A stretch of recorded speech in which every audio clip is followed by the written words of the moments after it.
Have you ever believed your life was perfect, only to realize the world you trusted could shatter in a single moment?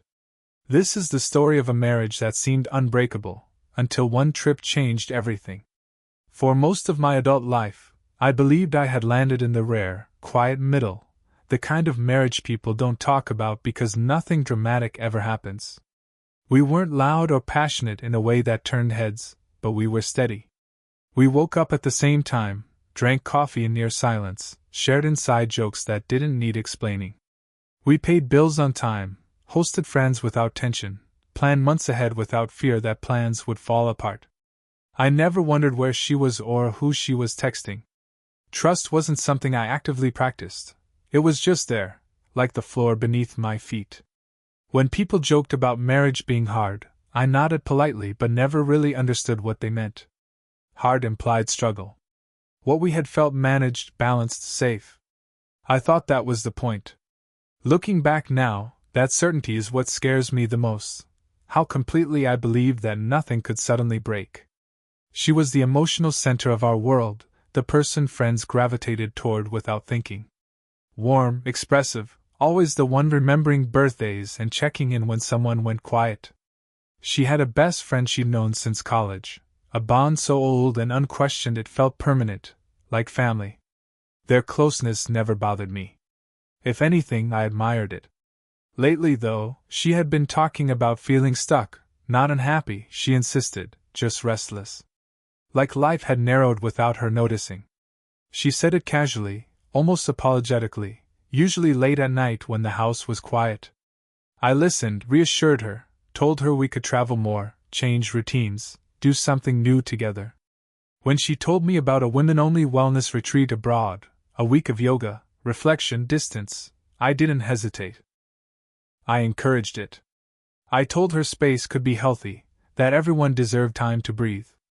I watched her pack without suspicion, kissed her goodbye without fear, and stood in our doorway believing that stable meant permanent, that love, once built carefully enough, didn't just slip through your hands when you weren't looking.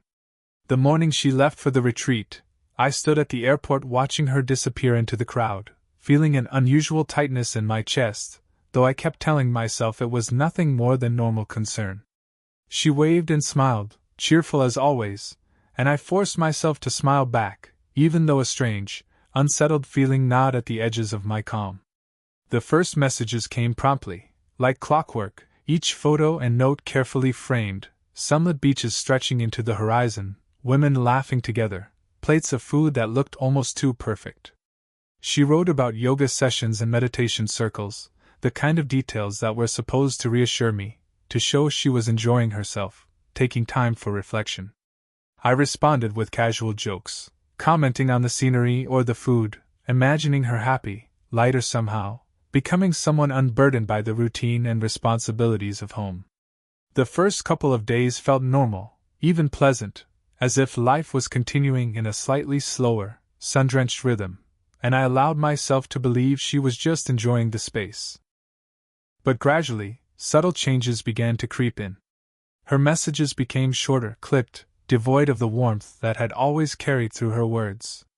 Calls that had once been a daily ritual, those long conversations where she laughed at my silly stories and shared every little thought, were postponed, delayed by vague excuses about time zones or retreat schedules.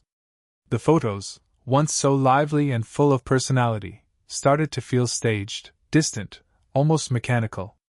Even her captions, usually sprinkled with personal reflections or jokes, now avoided any real insight into what she was feeling. I began noticing tiny anomalies, almost too small to name at first. A friend she mentioned casually in one message, whom I expected her to include more often, an activity she described vaguely, avoiding specifics that should have been natural. Moments she seemed to disappear for hours without explanation, leaving only a brief, impersonal text. Each day of waiting, I tried to dismiss my unease as imagination, as overthinking. I told myself retreats were meant to be quiet, introspective, and that distance could make anyone seem distant. But a growing knot in my chest refused to dissolve. One evening, a small comment made my pulse spike. She mentioned casually someone from our town, the husband of her best friend, a man I barely knew, and somehow he knew details about the retreat that had not been shared publicly. It was subtle, a passing remark, but it carried weight I could not ignore. A quiet suspicion began to take root, a whisper that maybe the retreat was not just what she had described. I tried to push it aside, rationalize it as coincidence or imagination, but the uneasy feeling lingered. When she finally called, her voice carried a strange heaviness, a faint hesitation, a pause between words that stretched longer than it should. Even the sounds of her surroundings, the distant chatter, the rustle of leaves, felt deliberately muted, as if she were hiding something in plain sight. As the week passed, I became hyper-aware of every detail, the timing of her messages, the phrasing, the things she didn't say. Every delay, every unexplained silence, began to gnaw at me. I found myself replaying our last conversations in my mind, searching for signs I had missed, wondering how I could have been so blind. The house felt emptier than usual, each corner echoing the absence of her presence. I tried to keep busy, distracted myself with work, errands, small tasks that should have been comforting, but nothing worked. The weight of anticipation pressed on me, and I could feel it settling into my chest, a slow, creeping anxiety I had no way to shake. When the day finally came to pick her up, I stood at the airport, heart beating faster than I thought possible, scanning the crowd for her familiar figure. And as I saw her, moving through the terminal with a careful composure that seemed almost deliberate, I realized with a sudden, hollow clarity that the person I had sent away, full of warmth, laughter, and openness, might not be returning the same. That quiet unease I had tried to ignore had been a warning, though I did not yet understand how deep the consequences would run. When she finally stepped off the plane, the air between us felt strange, almost electric in its unfamiliarity. She smiled politely, hugged me briefly, but it wasn't the embrace I had been expecting, the warmth, the laughter, the familiarity. It was something restrained, measured, cautious, as if she were testing her footing in a place she no longer felt entirely welcome. Her eyes, usually so expressive, seemed distant, almost hollow, scanning the surroundings rather than meeting mine. In the car on the drive home, she spoke in clipped sentences, responding minimally, her attention drifting to her phone or the passing scenery. I tried to make small talk, asking about the retreat, about the people she had met, the sessions she had attended, but her answers were vague, dismissive even, as if she didn't want to linger on the details. Each word felt weighted, calculated, and I couldn't shake the growing sense that something had shifted irreversibly. Back at home, the patterns continued. She avoided the places she used to linger, moving through the rooms with an unfamiliar purpose, almost as if she were a guest in her own life. Simple gestures that once felt intimate, touches on the arm, leaning against me while cooking, late-night conversations, had all but disappeared. She seemed easily irritated, snapping at minor inconveniences or questions I would have never thought to provoke tension. Even small, everyday routines took on a careful, deliberate quality, showers that lasted longer than necessary, clothes washed separately, late-night exits from the bedroom under the guise of insomnia. I began to notice her phone more than I ever had before, her hands hovering over it when I entered the room, quickly locking screens or switching apps as if nothing should be seen. I told myself these could be harmless changes, temporary adjustments after a week away, yet the pit in my stomach grew heavier with each passing day. Then came the mornings I woke to find her pale, distracted, almost fragile, her expression frozen in thought. One morning, she collapsed onto the bathroom floor mid-step, a fainting spell that sent me into a panic. We rushed to the doctor, and I sat in the waiting room feeling a mix of fear and unease, praying it was nothing serious, but unable to shake the suspicion that it was more than just stress. The doctor's reassurances did little to calm me, as her own silence weighed heavier than any words. Even at night, lying next to me, she seemed removed, staring at the ceiling with eyes that were present yet absent, as if replaying some memory I had no part in. I questioned myself endlessly. Had I imagined the distance on the trip, or had it been there all along, only growing under the guise of vacation and reflection? Every glance, every subtle movement, screamed a truth I was unwilling to confront. And yet I couldn't stop watching, hoping for the warmth, the connection, the ease we had shared, But each day confirmed the unnerving reality. The person I had sent away was not the one who had returned. The home felt heavier, the silence more pronounced, and in the quiet moments, I realized that something had changed irreversibly, though I still didn't know the full extent of what she was carrying, or what it would mean for us. A few weeks after she returned, the tension in the house had settled into a dull, constant ache. Her distance, the careful restraint in her words, the small routines that now felt like barriers between us, had become the new normal, and I moved through the rooms almost cautiously, trying not to disturb the fragile balance of her composure. Then came the morning when she didn't brush it off, the fainting spell, the uneasy nights, the pale, distracted expressions, all came together in a way I could no longer ignore. She called me into the living room, sitting on the couch with her hands clasped so tightly I could see the knuckles whiten, her eyes avoiding mine as if she were bracing herself for something I wasn't ready to hear. I sat down across from her, heart already heavy with a premonition I couldn't name, waiting for words that would change everything. When she finally spoke, the news hit me like a cold wind I hadn't expected. She was pregnant. The words themselves seemed simple, but the silence that followed made it impossible to breathe easily. At first, I wanted to respond with relief, with shared joy that we were bringing life into the world together. But then the timeline crept into my mind, calculating weeks, counting back through the days of her retreat, the days she had been away, the days I had believed we were safe in our routine. Nothing added up. My chest tightened with confusion, disbelief, a slow rising dread that made the air thick in the room. She flinched at my first question, her face paling further, her lips pressed tightly together, as if holding back the truth. I asked again, more carefully this time, needing clarity, and she offered only vague reassurances. Maybe the dates are wrong, maybe the doctor is mistaken, it's complicated. Her voice was quiet, trembling slightly, and I realized she wasn't lying to protect me from some medical error. She was lying because she couldn't tell me the truth without fear, without shame, without consequences that might destroy everything we had. The more I pressed, the more her defenses rose, subtle but unyielding. She avoided my eyes, wrung her hands, shook her head as if the simple act of speaking might fracture the fragile shell of our home further.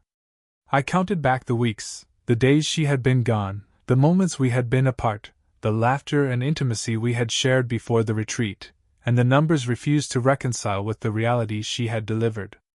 The impossibility of it carved a hollow in my chest. My mind raced through scenarios, doubts, imagined mistakes, any explanation that might protect me from the gut-wrenching suspicion forming at the edge of my awareness. I could feel the tension rising in my throat, the heat behind my eyes, but still, I sought her explanation, needing some bridge to a reality I could comprehend. Finally, the truth began to leak through, small fragments at first, hesitant admissions buried under a fog of denial. Her voice shook as she spoke, almost whispering, each word chosen carefully, as if she feared that even speaking aloud might make the impossibility real. She spoke of nights I wasn't there, of a closeness that had developed in ways she couldn't control, of confusion and weakness and moments she immediately regretted. But even as she confessed, she stopped short of naming the father, of placing the responsibility where it belonged. Her eyes, once so clear and warm, were clouded with shame, fear, and a desperation that made me realize there was more than just a secret. There was a betrayal that could not be contained by excuses or apologies.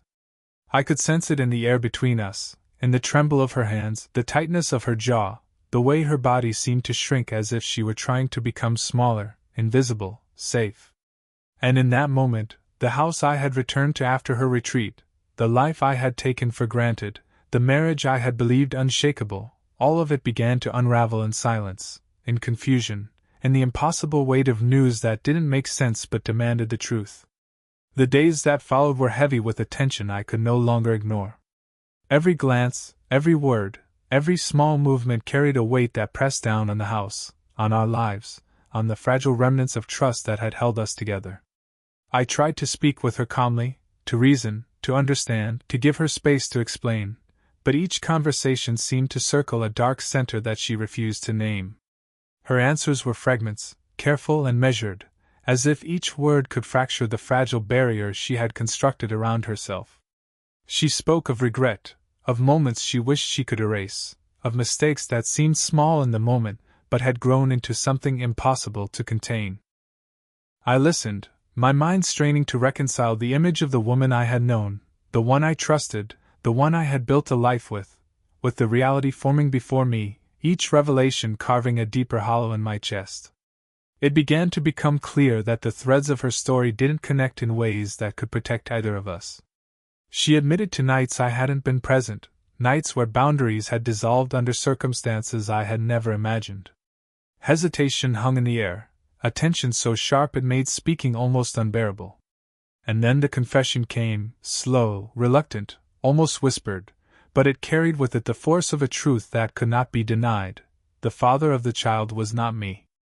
Her eyes avoided mine, her hands trembled, and for a moment the world seemed to tilt on its axis, leaving me unmoored. She tried to soften it, to explain that it had meant nothing, that it was a lapse, a mistake in a moment of weakness, but the words sounded hollow even as they left her lips, unable to mask the magnitude of what had been done. I felt my chest tighten, my thoughts scattering in every direction, but a clear, terrible understanding settled over me. This was not an accident, not a miscalculation, not a harmless lapse. It was a betrayal that reached deep into the life we had built together, a fracture that could not simply be mended with apologies or promises.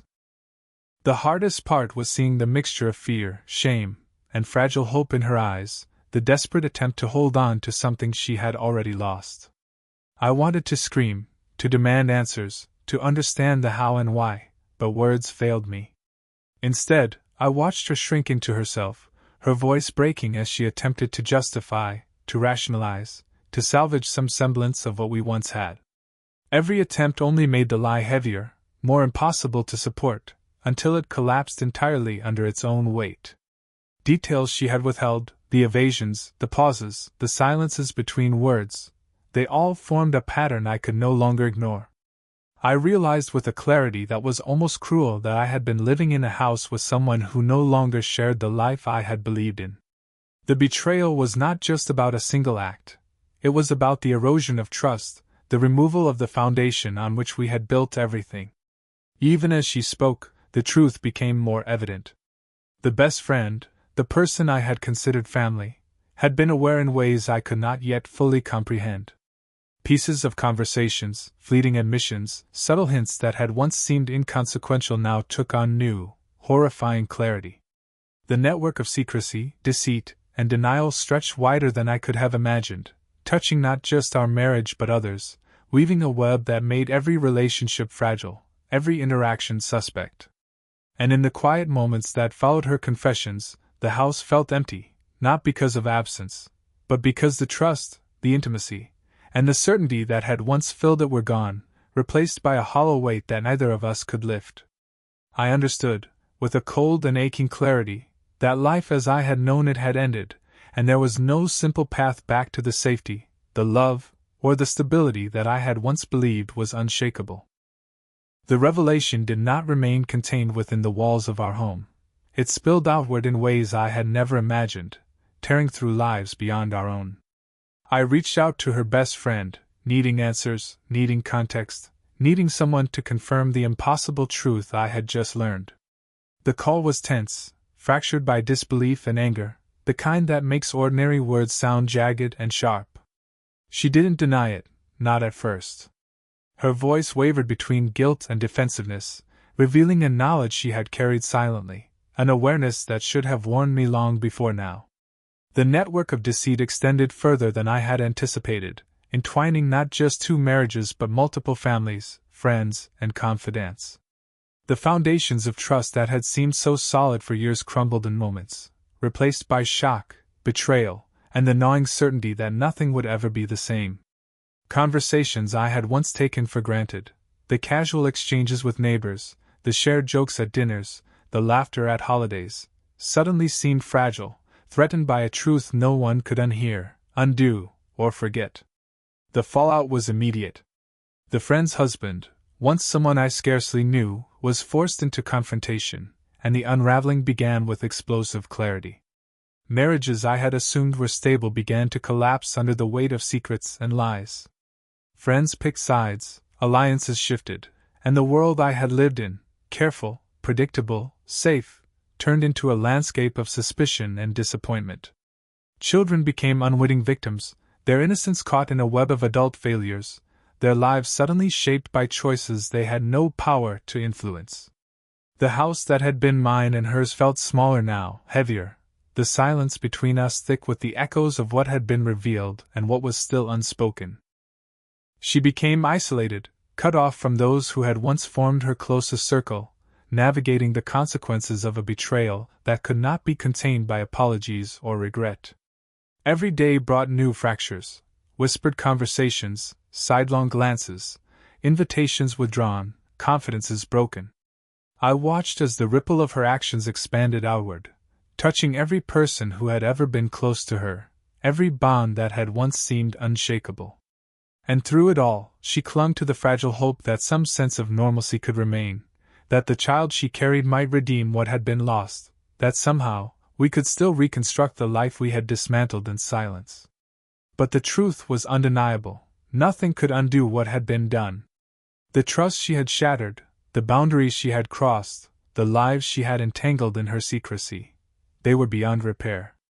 I saw the world through the eyes of someone whose certainty had been obliterated, where every relationship, every choice, every word carried the potential for betrayal. And in that realization, I understood that the life we had once taken for granted, the life I had thought was secure and enduring, had fractured irreparably, leaving only a landscape of loss, anger, and the heavy, unyielding weight of consequences that could not be escaped.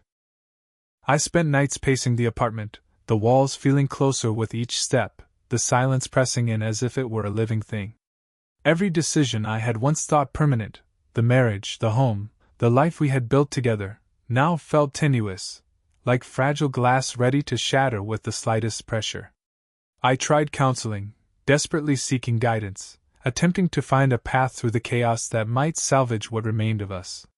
But even in those sessions, even with a neutral voice and trained eyes listening, the truth was undeniable. The trust that had held us together had been irreparably broken, and no words, no apologies, no efforts could rebuild what had been lost.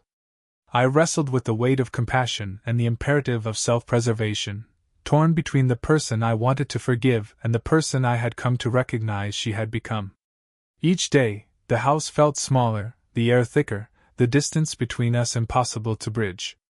I thought about staying, about pretending that we could move past the betrayal, that perhaps with time, therapy, and effort, something resembling our old life could return. But every conversation, every look, every small gesture reminded me that the person beside me was no longer the one I had trusted. I realized that staying would not protect us. It would destroy me slowly, leaving me hollow, resentful, and trapped in a life that no longer reflected reality. The decision crystallized quietly, without dramatics or confrontation. I could not continue, not in good faith, not without sacrificing my own sense of self and the remnants of the life I had believed in. I asked her to meet me in the living room one evening, her hands trembling as she joined me, the weight of what was coming reflected in her downcast eyes. I spoke plainly, without bitterness, without theatrics, though the words cut sharper than any scream could. I told her it was over, that the marriage could not continue, that trust, once broken in this way, could not be restored. Her reaction was not anger, not confrontation, not the outburst I had expected after all the tension and lies. It was devastation, a quiet, hollow kind of grief that filled the room and pressed against my chest. She sat in silence, her eyes fixed on some distant point, her hands clasped so tightly that I feared she might leave indentations in her skin. I offered no comfort, because there was none to give, only the clarity that we could no longer inhabit the same space, no longer pretend that the past could be undone. I began the process of moving out, packing belongings in heavy silence, each item a reminder of a life I had believed permanent, now reduced to memory and loss. The child she carried was her burden, her responsibility, and though I felt the pull of duty, I recognized that I could not entwine myself with something born of betrayal without losing what remained of my own identity. As I walked out of the apartment for the last time, the weight of finality settled over me. There was no closure in the cinematic sense, no dramatic confrontation, only the cold, resolute truth that some lives, some relationships, cannot be mended once trust has been fractured beyond repair. I felt a strange combination of grief and relief, an aching clarity that came with accepting that the life I had believed unshakable had ended, and that the only path forward was alone. In the quiet aftermath, I understood that this was not defeat but survival, the painful acknowledgement that sometimes preserving oneself requires letting go, even when every fiber of the heart wants to hold on. The apartment faded behind me, the door closed with a finality I could neither change nor undo, and I stepped into a world unrecognizable yet open, where the only certainty was the fragile, tentative freedom I had fought to reclaim. The months that followed were quiet in a way that felt both oppressive and necessary. I moved into a smaller apartment, a space stripped of the memories that had once filled the corners and walls of the home I had shared. The rooms were empty, echoing with the absence of her presence, her laughter, the routine sounds of a life that had belonged to both of us. At first, the quiet was unbearable, a constant reminder of the betrayal and the collapse of everything I had taken for granted. Days bled into nights in a haze of work, errands, and solitary meals, each action mechanical, practiced, a way to survive without fully living. I refused to call or reach out, resisted any temptation to glimpse her life from afar, knowing that even a small connection could reopen wounds that were only beginning to heal. Yet despite the isolation, there was a fragile clarity that began to emerge, a realization that the weight I had carried for so long, the anger, the hurt, the sense of loss, was slowly easing as I reclaimed the boundaries that had been stripped away from me. The birth of the child she carried became a marker of a life I could not touch, a reminder of the irrevocable choices that had shaped our past. I chose not to be involved, knowing that any presence would complicate the fragile freedom I had begun to cultivate. Friends who had stayed neutral or loyal to me became my anchors, their support steady and unassuming, a quiet reassurance that I could rebuild without reliving the chaos. Therapy became a sanctuary, a place to confront the resentment, the grief, the fear of intimacy, and to understand the ways the betrayal had fractured not only my trust in others but my faith in myself. Slowly, painstakingly, I began to reconstruct routines, habits, and a sense of personal identity that was no longer dependent on a relationship that had failed. I learned to find comfort in my own company, to face mornings alone without the shadow of what had been lost, and to navigate public spaces without the heavy awareness of past betrayals. As time passed, I saw her occasionally, the child growing in her care, reminders of the consequences of choices we could neither undo nor escape. Each encounter was brief, polite, carefully managed, and though a residual ache lingered in my chest, it was tempered by a growing detachment, a recognition that my life had shifted onto a separate trajectory. I began to travel lightly through my days, carrying less anger and more awareness, noticing small details of life that had once been overshadowed by conflict and pain. Meals tasted sharper, laughter felt more personal, and the quiet moments, coffee in the morning, a book in hand, sunlight spilling across the floor, offered a sense of clarity I had never known within the confines of our shared life. I understood, finally, that freedom and solitude were not failures but reclamations, opportunities to rebuild on a foundation untainted by deceit. Years later, the memory of betrayal remained, but it no longer dictated my emotions or actions. I could reflect on what had happened without sinking into rage or sorrow, the clarity of hindsight giving shape to the chaos that had once seemed endless. Life continued, not in the predictable, safe way it once had, but with an authenticity and self-reliance I had never possessed before. I learned that healing was not about erasing the past but about integrating it, understanding the truths it revealed about human frailty, and using that knowledge to protect the fragile boundaries of the self. The silence that had once been oppressive became a companion, a reminder that I had survived, that I had reclaimed a life that was fully mine, and that even the deepest betrayals could not permanently define who I was or the path I would choose going forward. Looking back now, I realize that betrayal doesn't always arrive with warning signs, loud arguments, or dramatic confrontations. Sometimes it seeps in quietly, through absence, through small evasions, through a glance that doesn't meet yours and words that avoid the truth. I believed in a life that seemed unshakable, in a trust that felt permanent, in a love that I assumed was enough to protect us from the unpredictable and the painful. But I learned, the hard way, that love is not armor. It does not shield you from deceit, from choices that are made behind closed doors, from the quiet decisions that unravel everything you thought you understood. For months, perhaps years, in those moments of raw realization, I questioned myself endlessly. Had I missed something, ignored signs that should have been obvious, misjudged the person I thought I knew? I replayed conversations, scrutinized gestures, counted back timelines, and still, none of it prepared me for the truth I could not unhear, could not unsee, could not undo. The house, once a sanctuary, became a gallery of ghosts, memories of laughter, shared meals, late-night talks, now framed by absence and quiet tension. I carried the weight of the unknown, the heavy ache of a love that had been replaced by secrecy, by betrayal, by a child I could never claim as my own. I tried to reconcile the woman I loved with the one who had acted in ways I could never condone, and I failed because some actions cannot be justified, some choices cannot be excused, no matter the explanations offered or the tears shed. In that failure, I discovered a new truth: survival is not about forgiveness, and healing is not about forgetting.